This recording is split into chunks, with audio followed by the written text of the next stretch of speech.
एक छोटे से गांव में दो अच्छे दोस्त रहते थे, हरीश और मोहन। बचपन से साथ खेले, साथ पढ़े, खेतों में साथ काम किया। उनके घर आमने सामने थे और दोनों की एक एक प्यारी बेटी थी, चांदनी और गुड़िया। दोनों बच्चियां भी अपने पिताओं की तरह गहरी दोस्त थीं। सुबह साथ स्कूल जाती, शाम को पेड़ के नीचे खेलती और रात को एक दूसरे के घर कहानियां सुनती। लेकिन एक दिन एक छोटी सी बात ने बड़ा झगड़ा पैदा कर दिया।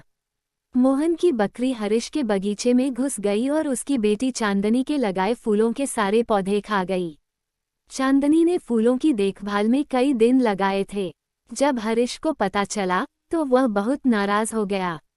उसने मोहन से शिकायत की, लेकिन मोहन ने गुस्से में कह दिया, बकरी है, जानवर है, समझाओ मत, बांध लो अपने पौधे। हरीश का दिल दुखा और उसने कहा, अगर तुम्हें दोस्ती की कद्र नहीं तो अब से रास्ता अलग। बस उस दिन के बाद दो पुराने दोस्त एक दूसरे से बोलना बंद कर चुके थे। सबसे ज्यादा इस बात का असर पड़ा चांदनी और गुड़िया पर। वे रोज एक दूसरे को स्कूल जाते समय देखती, लेकिन बात नहीं कर सकती थीं। आंखों में सवाल थे, मगर होठों पर ताले। बचपन की हंसी अब खामोशी बन चुकी थी। कुछ दिन बीते, बरसात का मौसम था। गांव के पास बहती नदी में पानी तेज हो गया था। एक दोपहर चांदनी अकेली नदी किनारे खेलते खेलते फिसल गई और बहने लगी।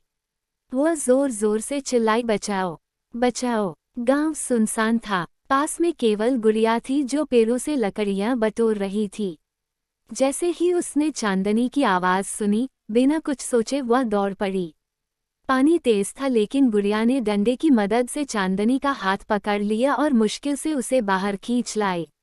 दोनों भीग चुकी थीं। चांदनी कांप रही थी, मगर उसकी आंखों में आंसू थे, डर के नहीं, कृतज्ञता के। चांदनी ने कहा, गुड़िया, अगर तू नहीं होती तो मैं शायद।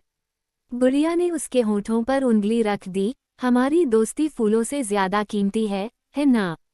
ये दृश्य गांव के कई लोगों ने देखा और बात हरीश और मोहन तक पहुंची।